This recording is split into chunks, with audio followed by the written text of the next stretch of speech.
This month's podcasts are sponsored by Aubergine Legal. Do you sometimes worry that your business isn't meeting all its legal compliance requirements and wonder if you're ticking all the legal boxes? Are you losing sleep worrying about a piece of legislation that you may or may not be complying with? Perhaps you need some help with your client contracts or your data protection compliance. Or maybe you're worried that your website doesn't have the right documents or legal notices in the right place.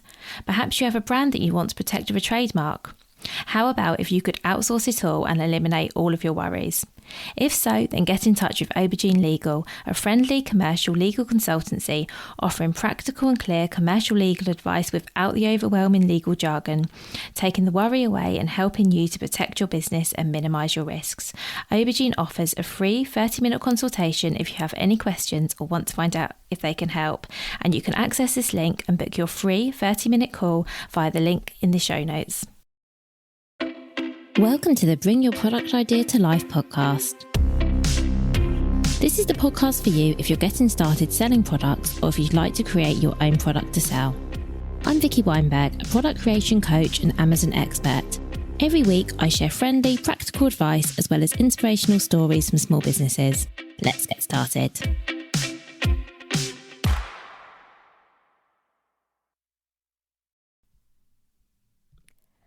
Hi and welcome to this week's episode.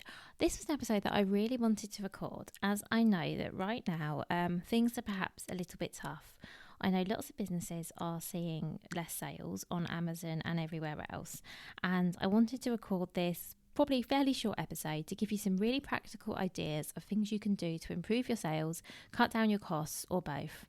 Now, these tips are mainly going to be Amazon specific, but some will work in other places. So if you're not selling on Amazon yet, please don't dismiss this episode. There might still be some things in here that you would find useful wherever you are selling your products. So I have heard recently that some people are quitting selling on Amazon, and I think that is a real shame because you've probably either spent time or money or perhaps both getting set up properly. If you've done that, please don't leave. Before you do that, try doing these few things I'm going to outline today. See if you can see some improvements. Remember that assuming you have a professional selling account, that's £30 per month, including VAT, that actually isn't too much, or if you've got the free account, then obviously that's free, so you're not spending a great deal, and I do think it might be worth just one more month to see if you can turn things around a little bit. If you haven't spent time or money getting set up properly, so let's say you've got your products, you've got your account set up, you've got your products listed, but actually you're not sure whether you have done it correctly, you're not sure if there's more you can do, listen on as well, because I am convinced there will be some things you can do in order to see an improvement.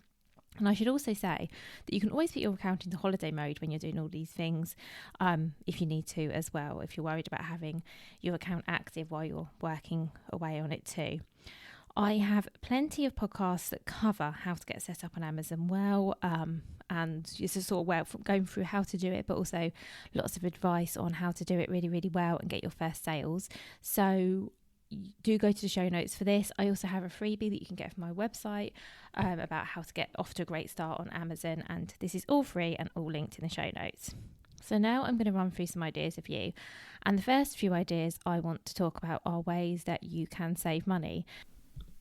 As you'll know, there are costs involved with selling on Amazon, and these can obviously vary depending exactly what you're doing.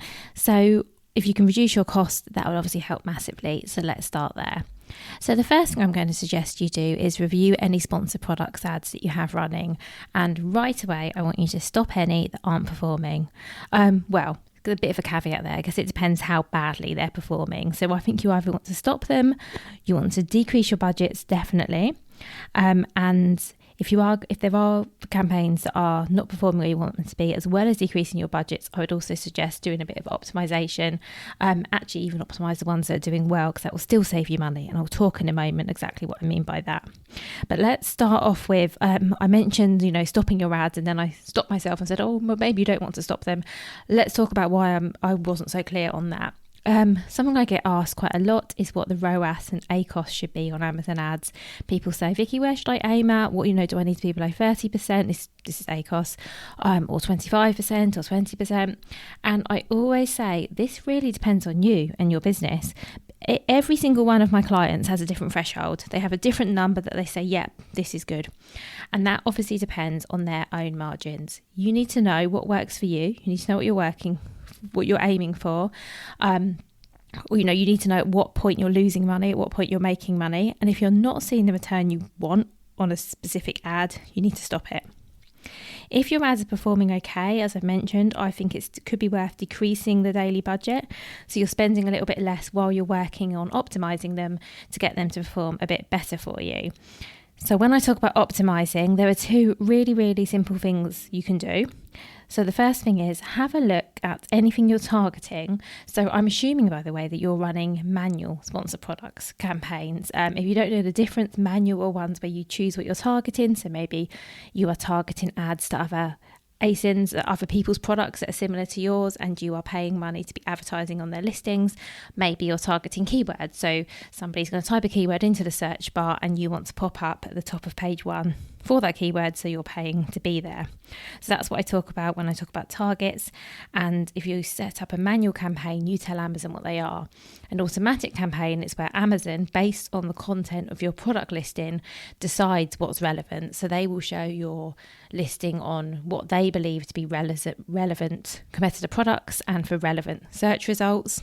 So the first thing I'm going to say is, if you're running any automatic ads and they aren't performing, just stop them right away, because they're costing you money.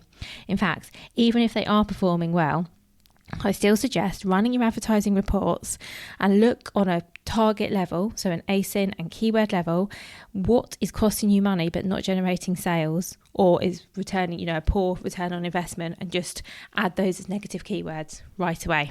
So that's what I want you to do with your automatic ads.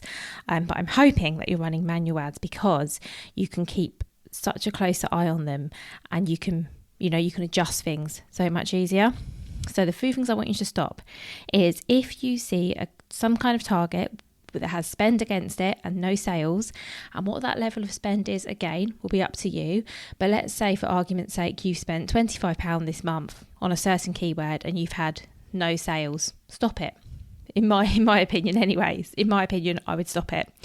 Or maybe you've got some keywords that have had sales, but the ACOS or ROAS is well outside of that threshold that you set for yourself. Again, stop those.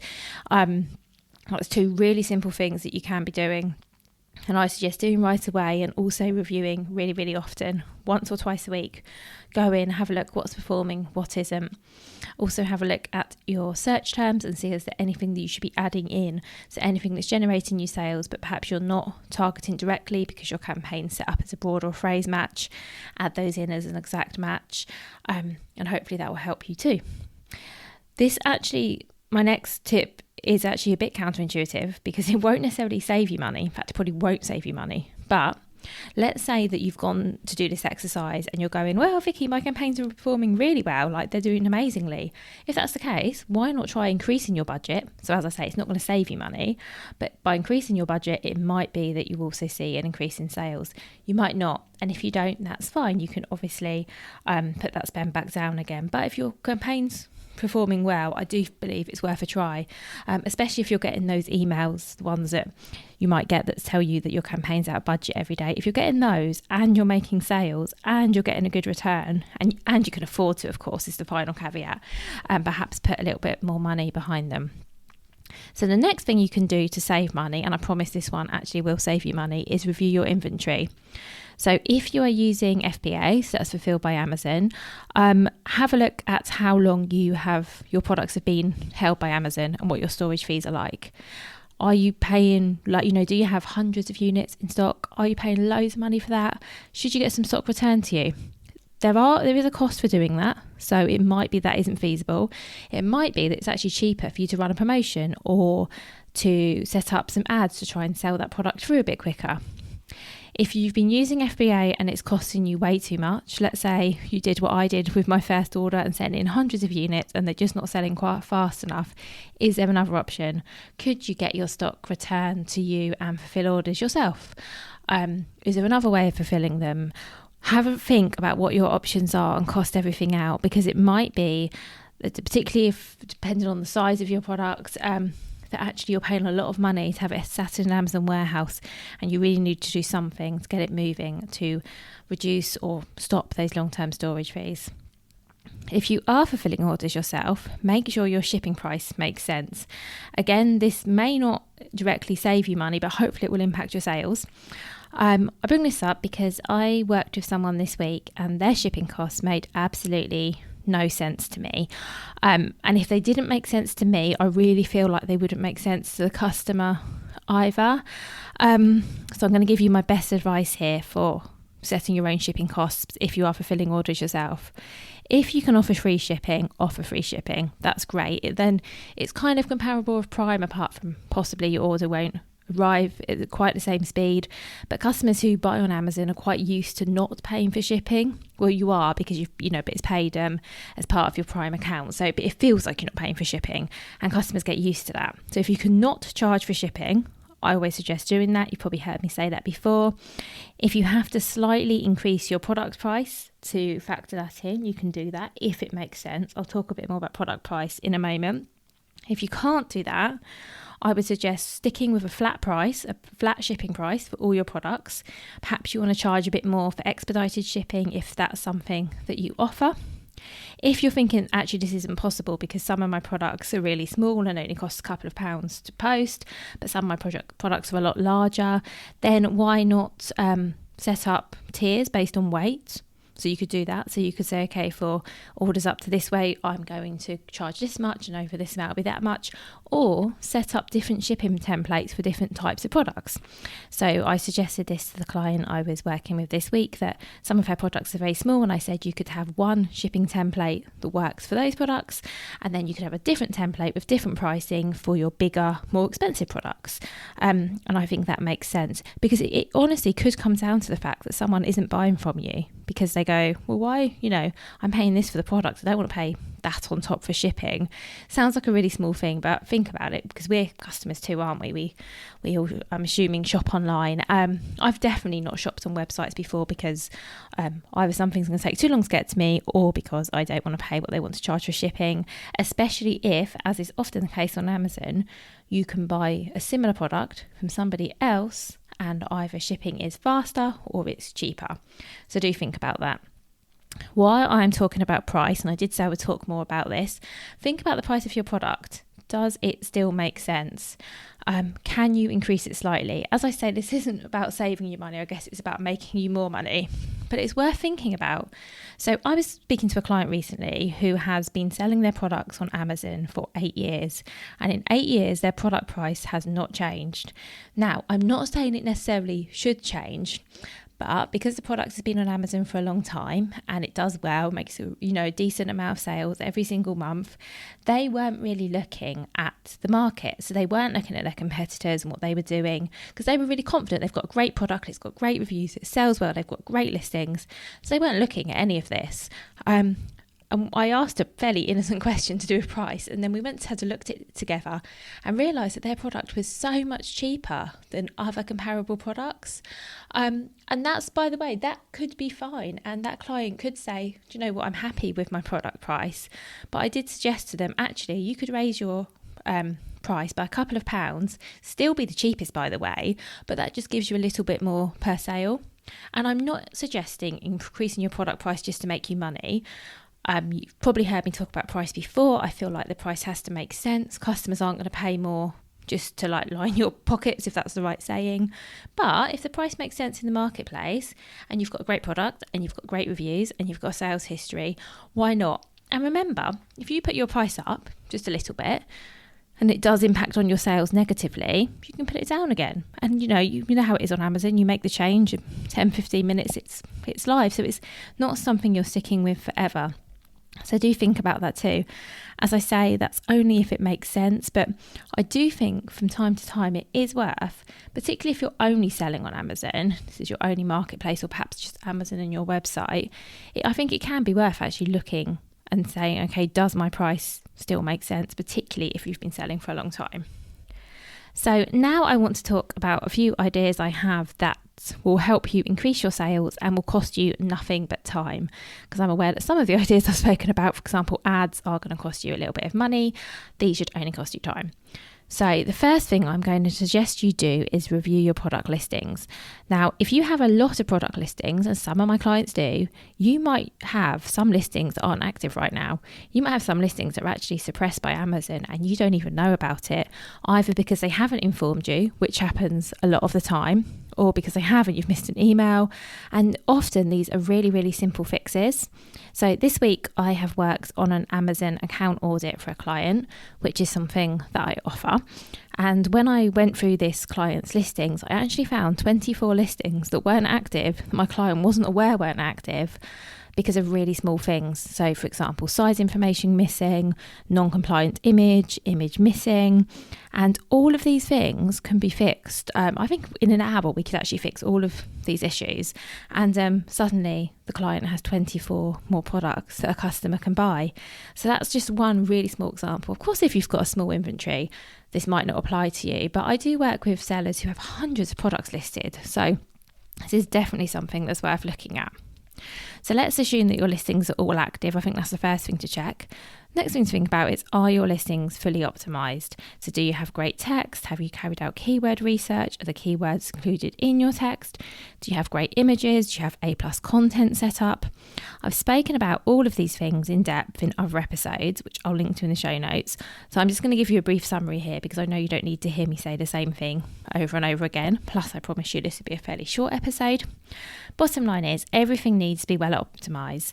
When you are creating your listings, you need to be using all the text fields. So in most categories you have all categories you have a title.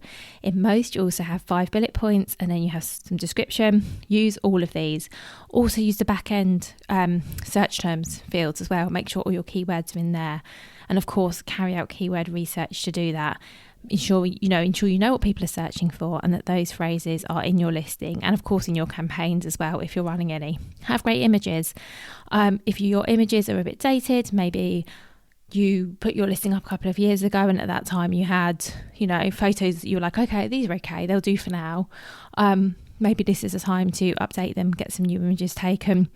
Even if your images are good, it still might be worth swapping them around. If you feel like, okay, I've had this main image for a long time, have you got another great image you could use?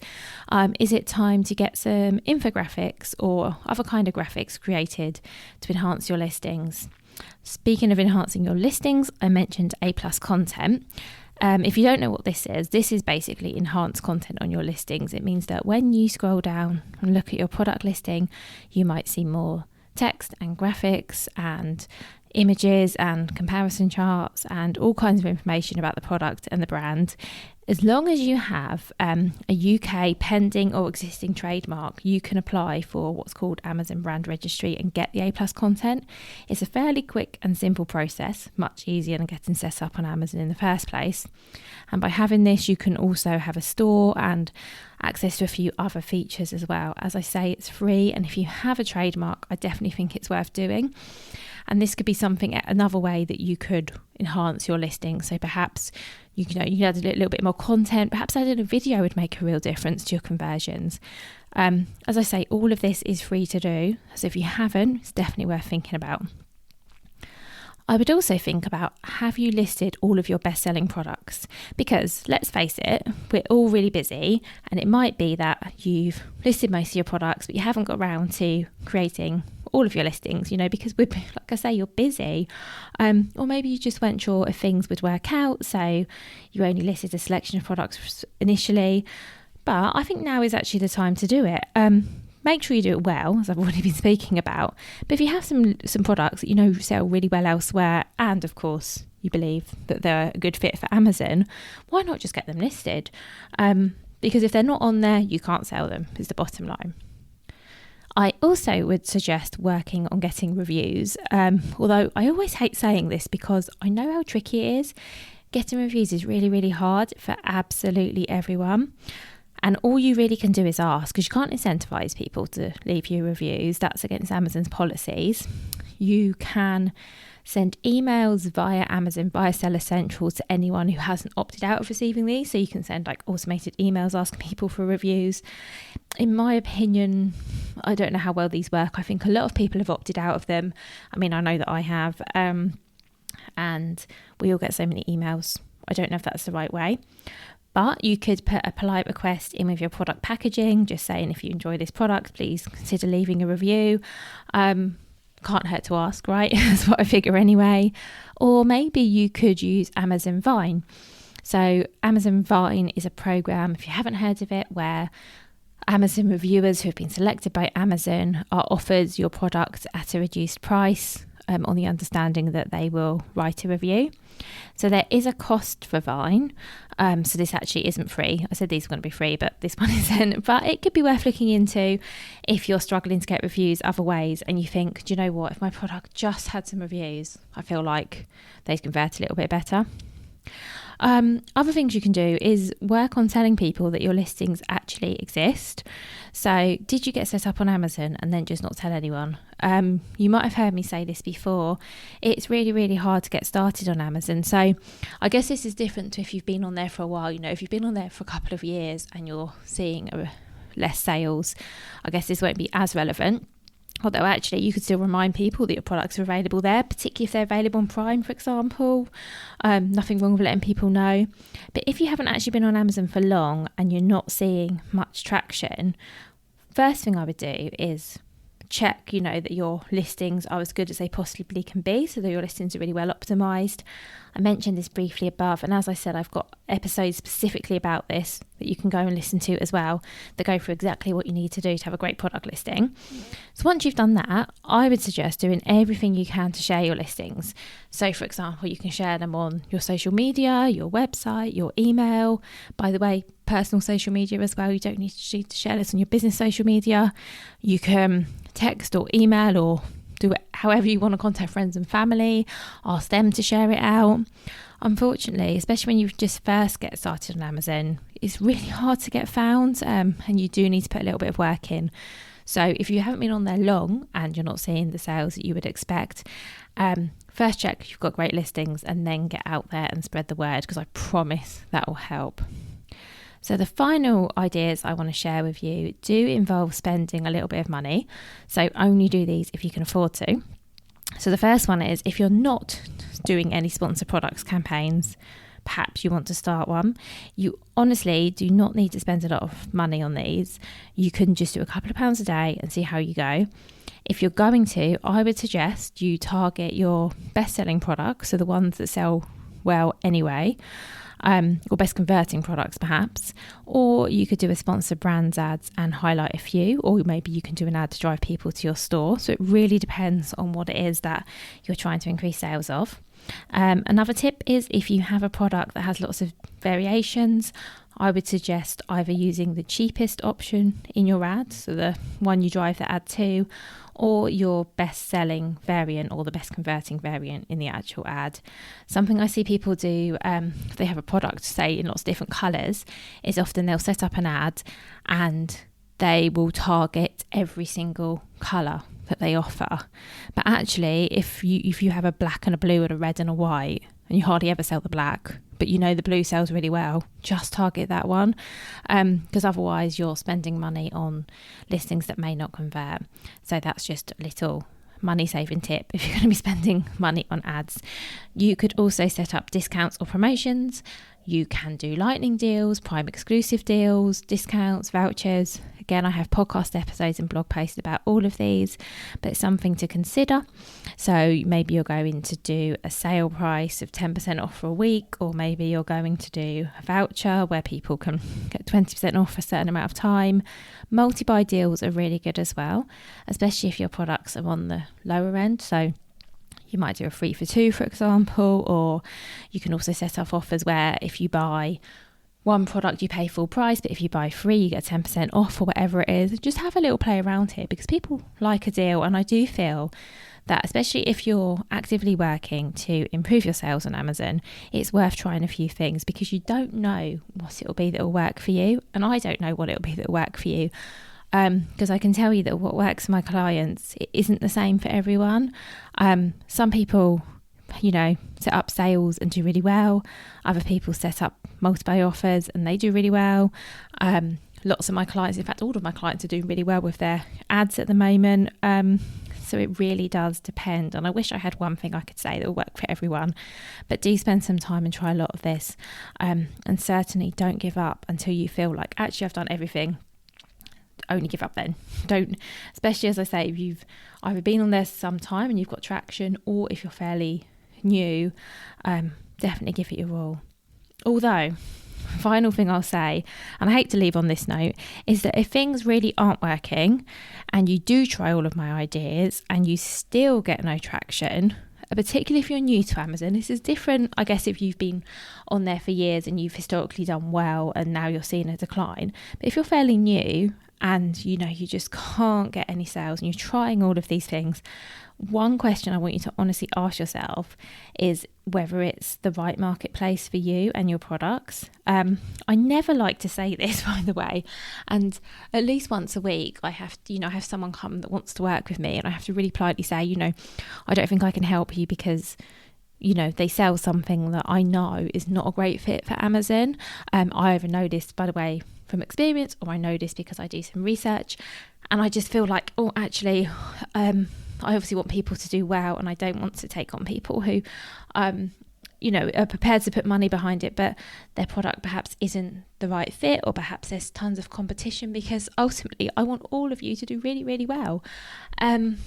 So yeah, that'd be my final point, that if you just work really hard and you just cannot see why you are not making sales, first of all, you can reach out to me. I offer a power hour where we can review everything together and you can talk me through what's going on, and I can give you some sort of solutions and ideas that are tailored to you and your business. So that's one thing we can do.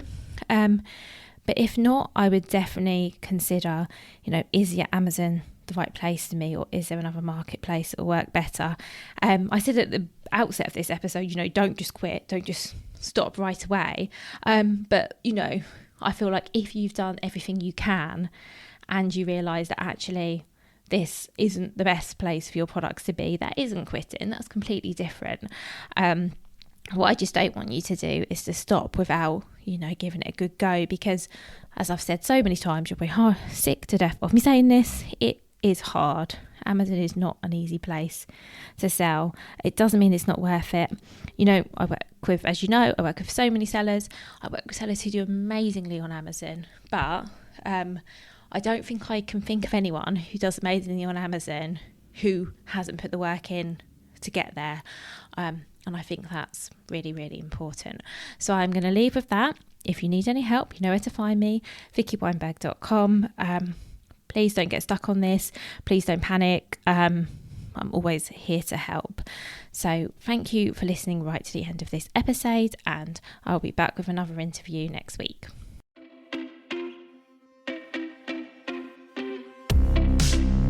Thank you so much for listening right to the end of this episode. Do remember that you can get the full back catalogue and lots of free resources on my website, VickyWeinberg.com. Please do remember to rate and review this episode if you've enjoyed it, and also share it with a friend who you think might find it useful. Thank you again, and see you next week.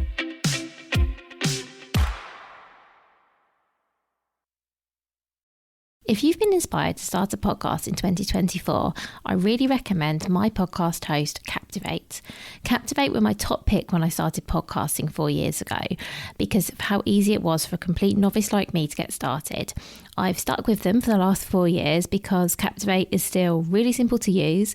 They keep adding great new features like the ability to share ads like these, and they've just been really reliable. So when you're ready to start your own podcast, you can use the link in the show notes and get a free 7-day trial with Captivate.